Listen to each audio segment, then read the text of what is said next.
Hello students, it's your science class and I am your science teacher. So, we have completed 5 chapters of your science book. Now, I am moving in the next chapter, that is adaptations in plants. अब इसमें हम क्या पढ़ेंगे? Plants के बारे में. हमने उसमें क्या पढ़ा था? स्टेम्स एंड रूट्स के बारे में. मीन्स रूट किस टाइप की होती हैं और स्टेम्स क्या वर्क होता है स्टेम्स का. ओके, स्टेम्स और रूट का वर्क पढ़ा था हमने एंड उनके बारे में हमने डिटेल में पढ़ा था. अब इसमें हम पढ़ेंगे प्लांट्स के बारे में, एडेप्टेशंस इन प्लांट्स. यहाँ आपका लिखा हुआ chapter name adaptation in plants. तो एडेप्टेशन क्या होता है? एडेप्टेशन होता है मीन्स किसी चीज़ को एडेप्ट करना, किसी चीज़ को स्वीकार करना. तो प्लांट्स जो एटमॉस्फेयर है उसको कैसे एडेप्ट करते हैं हम इस चैप्टर में पढ़ेंगे. ठीक है बेटा. सो फर्स्ट आपका है यहाँ फिल इन द ब्लैंक्स दे रखे हैं. तो ये फिल इन द ब्लैंक्स आप इससे फिल कर लेंगे सभी इस बुक में से या इस पीडीएफ में से देखकर. ठीक है, ये पीडीएफ मैं आपको सेंड कर दूंगी. अब इसके बाद में ये आपके fill in the blanks describe नहीं कर रही हूँ, ये मैं आपकी लाइव क्लास में डिस्क्राइब कर दूंगी. ओके, इसके बाद है आपका हमारा है first topic, that is adaptation in terrestrial plants. अब टेरेस्ट्रियल प्लांट्स क्या होते हैं? ठीक है, ये है आपका एडेप्टेशन इन टेरेस्ट्रियल प्लांट्स. तो अब हम यहाँ से पढ़ेंगे कि टेरेस्ट्रियल प्लांट्स में एडेप्टेशन कैसे होता है या फिर वो एटमॉस्फेयर को एडेप्ट कैसे करते हैं. See, why are plants categorized as herbs, shrubs, climbers, creepers and others? जो भी है हमारे ट्रीज डिस्कस में, इसमें हम कैसे इन्हें क्यों ऐसे कैटेगराइज करते हैं, इन ग्रुप्स में हमने क्यों डिवाइड किया है ट्रीज को, प्लांट्स को, श्रब्स को. ठीक है, तो आगे हम ये पढ़ेंगे. Plants grow in different regions across the earth. They need adequate amount of sunlight, air and water to grow. In the absence of one of these resources, leaves, stems or roots of plants undergo some modifications. Means इसमें कह रहे हैं अब plants ये तो नहीं है एक ही तरह के रीजन्स में रहते हैं, मीन्स एक ही तरह का एटमॉस्फेयर होगा, नहीं रहते हैं. तो प्लांट्स का भी अलग अलग जगह पर अलग अलग तरह का एटमॉस्फेयर रीजन्स होते हैं. ठीक है, तो the need adequate amount, adequate मतलब एक लिमिटेड अमाउंट में सनलाइट, एयर एंड वाटर इन्हें चाहिए होता है. ठीक है, अगर ये सनलाइट उन्हें नहीं मिलेगी, वाटर नहीं मिलेगा जितनी की उसे ज़रूरत है, तो वो क्या होते हैं, वो सूख जाते हैं. ट्रीज आपने देखे होंगे और वो उसके बाद मर जाते हैं. In the absence of any one of these resources, अगर इनमें से किसी एक चीज़ की भी एब्सेंस मीन्स वो एब्सेंट होता है उस जगह पर, तो लीव, स्टेम्स और root of plants undergo some modifications. So this process of adjusting to different environmental conditions is known as adaptation. अब ये जो प्रोसेस होती है जब वो अपने आप को एडजस्ट कर लेती हैं इन सब में, लाइक वाटर लेना, सनलाइट लेना, एयर लेना, और इन सब को उसके अकॉर्डिंग अपने आप को हैंडल करना.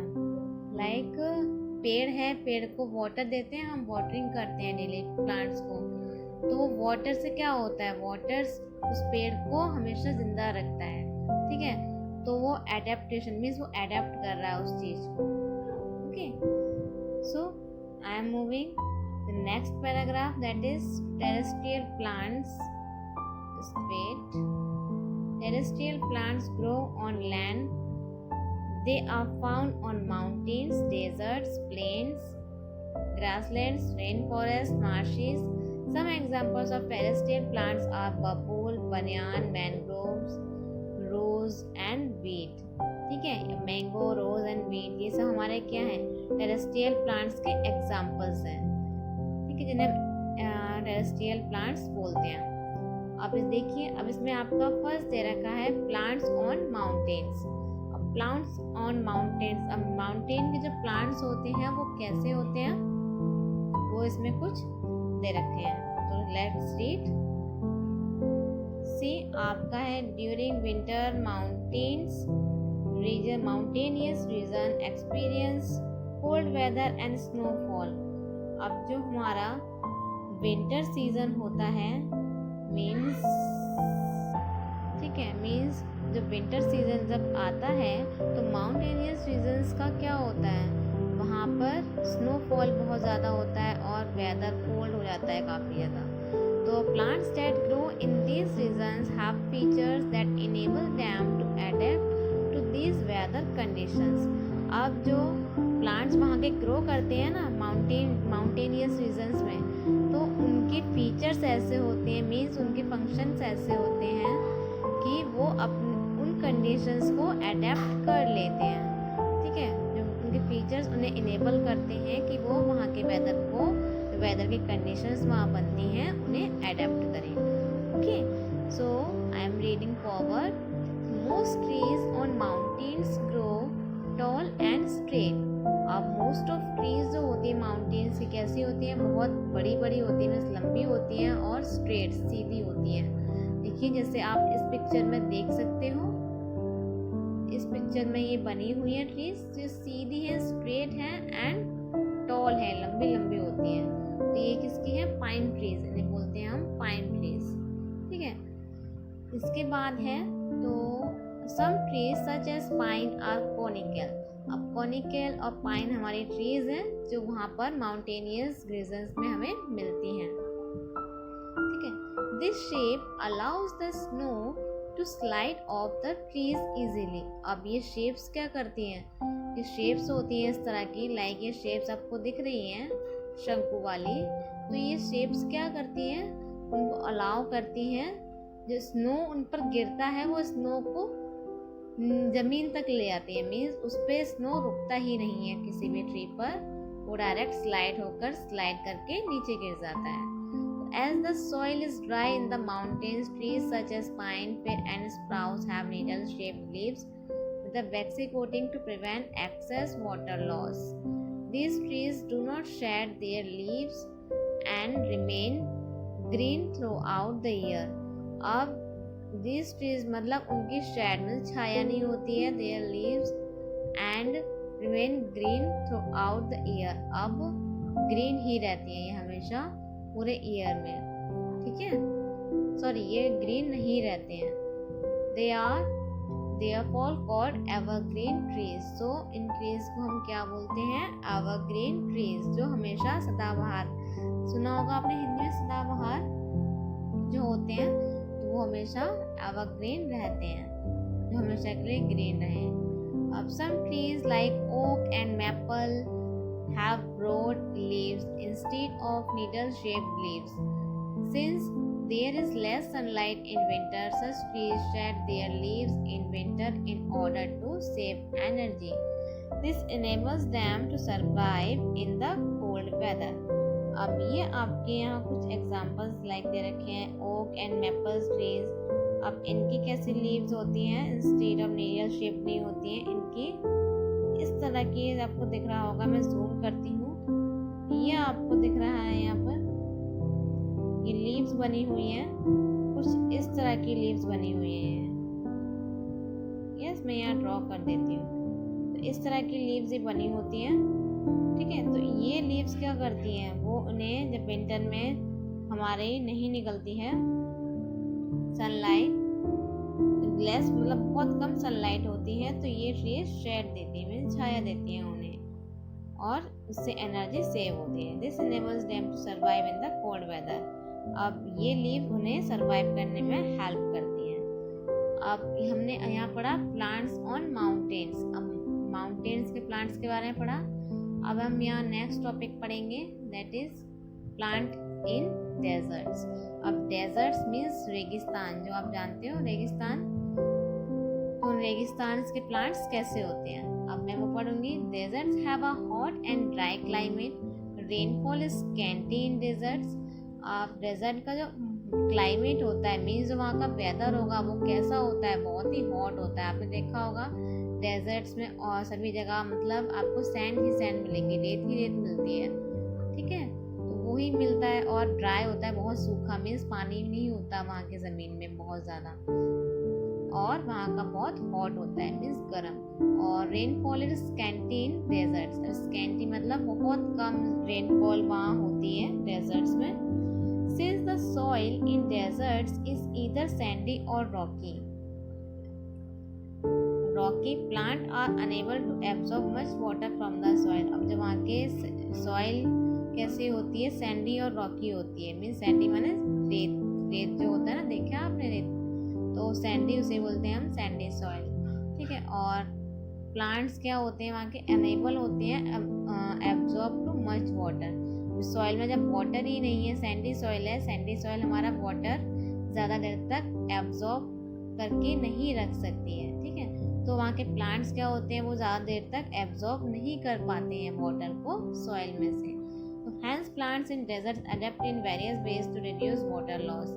सम plants store water in their stems और लीव्स। अब कुछ प्लांट्स ऐसे होते हैं जो अपने वाटर को स्टोर करके रखते हैं स्टेम्स में और लीव्स में, ठीक है। These fleshy plants are called succulents.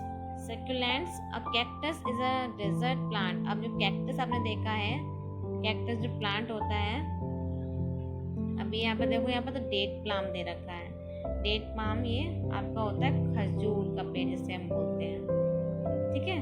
तो ये पेड़ आपको दे रखा है, ये आप भी आपका डेजर्ट में ही ग्रो करता है, ठीक है, क्योंकि इसे बहुत कम पानी की नीड होती है और ये स्टोर करके रख सकता है। अब कैक्टस भी ऐसे ही होता है, ठीक है। तो प्लांट्स इन डेजर्ट्स का आपको समझ में आ गया। अब इसके बाद मैं आगे चल रही हूँ, आगे बढ़ रही हूँ। Plants in plains. Plants in plains का है, प्लेन्स आर फ्लैट लैंड्स। अब प्लेन्स एरिया मीन्स आपको ये दिख सकता है,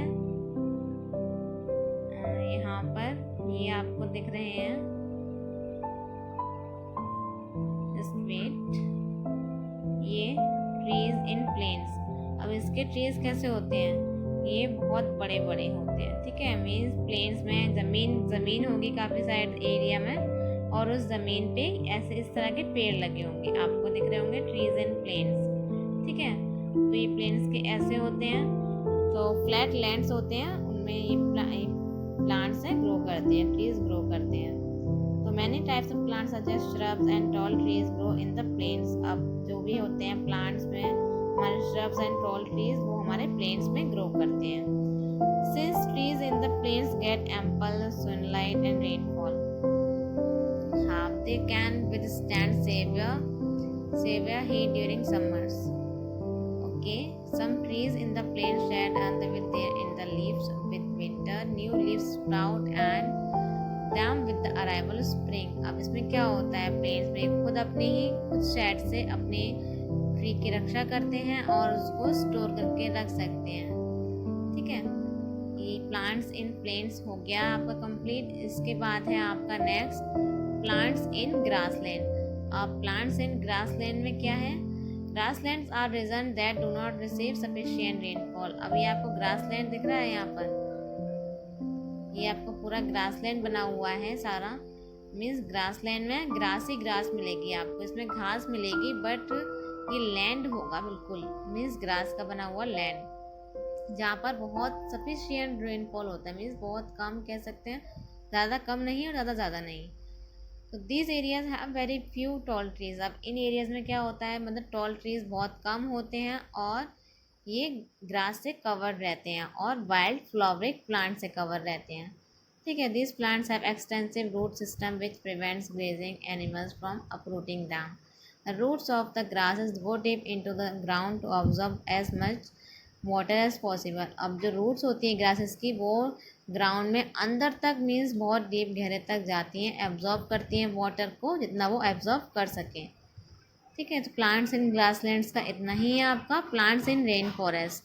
अब प्लांट्स इन रेन फॉरेस्ट में हमारा क्या है, rain forest are regions that receive very heavy rainfall. अब आपको ये दिख रहा होगा जो रेन फॉरेस्ट हैं, ये आपके रेन फॉरेस्ट दे रखे हैं, तो ये रेन फॉरेस्ट से समझ में आ रहा है कि यहाँ पर रेन बहुत ही ज़्यादा होती है। ठीक है, rain forest are region that receive very heavy rainfall. The roots of trees in rain forest spread in all directions and do not grow deep into the ground. अब जो रूट्स होती हैं इन ट्रीज़ की, रेन फॉरेस्ट में जो trees होते हैं उनकी जो रूट्स होती हैं वो ऑल डायरेक्शंस में ग्रो करती हैं, स्प्रेड मतलब फैल जाती हैं, और वो ज़मीन के अंदर बहुत ज़्यादा डीपली नहीं जाती हैं, उसके अंदर ग्रो नहीं करती हैं। This prevents a tree from falling. अब ये जो ट्रीज़ फैल जाती हैं, उन ट्रीज़ वो ग्राउंड के ऊपर जो फैलती हैं ट्रीज़, वो ट्रीज़ प्लांट उसको ट्री को गिरने से रोकती हैं, मीन्स गिरने से बचाती हैं। ठीक है, तो ये आपका ये कंप्लीट है। प्लांट्स इन रेन फॉरेस्ट में आपका ज़्यादा कुछ नहीं दे रखा है। इसके एग्जांपल्स है rubber, teak and cashew are examples of trees found in rain forest. ठीक है, ऑर्चिड्स भी हैं, ये यहाँ के फ्लावर जब ब्लूम करते हैं। सो यहाँ पर आपका यही है, ये एग्जांपल्स कुछ दे रखे थे। अब ये है आपका plants in marches. Marshes areas are wet and found close to water bodies or along sea horses. These areas have clayey soil. अब clayey soil क्या होता है? अब देखिए, आपको दिख रहा होगा मार्शेज में मैनग्रोव्स। मैंने मैनग्रोव्स आपको पढ़ाया था लास्ट में। मैनग्रोव्स वो होते हैं जिनकी रूट्स जो है फ्लो करती हैं वाटर के ऊपर। ठीक है, तो these areas have clayey soil. This type of soil has very fine particles with tiny air space within, so it can hold a large amount of water. अब जो इसके यहाँ की क्लेई सॉइल जो होती है, सॉइल के पार्टिकल्स बहुत ही छोटे होते हैं। ठीक है, तो ये बहुत ज़्यादा अमाउंट का वाटर है, मतलब बहुत ज़्यादा वाटर को होल्ड करके रख सकती हैं। It is also very sticky भी होती है। The roots of plants growing in marshy areas can not penetrate deep into the soil. मतलब यहाँ की भी जो मार्शी एरियाज़ के जो प्लांट्स होते हैं उनकी भी रूट्स बहुत ज़्यादा डीप नहीं जाती हैं सॉइल के अंदर। Hence the roots grow above the soil. अब सॉइल के ऊपर ही वो ग्रो करती हैं। Such roots are called breathing roots. अब इन रूट्स को हम क्या बोलते हैं? ब्रीदिंग रूट्स भी बोलते हैं। ठीक है, some trees such as mangroves grow in salt water marshes along sea shores. अब ये सॉल्ट वाटर में ग्रो करती मैनग्रोव्स हैं, आपके कुछ सी हॉर्स हैं, ये आपके ग्रो करते हैं। ठीक है स्टूडेंट्स, तो बच्चों यहाँ आपका ये हाफ चैप्टर कंप्लीट हो रहा है। मैंने अभी ये हाफ पढ़ाया है। एक्टिविटी टाइम ये आपको मैं आपके लाइव क्लास में समझा दूँगी। ये आपका इतना अभी हाफ चैप्टर मीन्स एक पार्ट इसका कंप्लीट हुआ है। आपका नेक्स्ट पार्ट है इसमें, that is adaptation in aquatic plants. तो एक्वेटिक प्लांट्स के बारे में, इनमें एडेप्टेशन कैसे होती है, ये मैं आपके नेक्स्ट वीडियो में समझाऊंगी। अगर आपको इसमें कुछ चीज़ समझ में ना आई हो तो मैं ये आपका चैप्टर लाइव क्लास में एक्सप्लेन करने वाली हूँ। So now bye bye everyone, have a nice day.